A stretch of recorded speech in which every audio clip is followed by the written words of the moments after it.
Hello everyone, welcome back to another video. Today I will show you how to apply Facebook ads on Reel monetization. Open Facebook app, go to dashboard, scroll down to find monetization, open, click on ads on Reel, earn money with ads, create a revenue stream by showing ads on your eligibility, keep Reels front and center, get plays to earn money, eligibility criteria, invite only. Ads on Reel is only available by invitation, but you will be notified of any updates.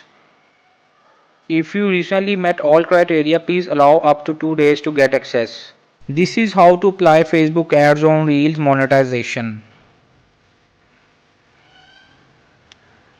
Hope this video helped you. Please don't forget to like and subscribe.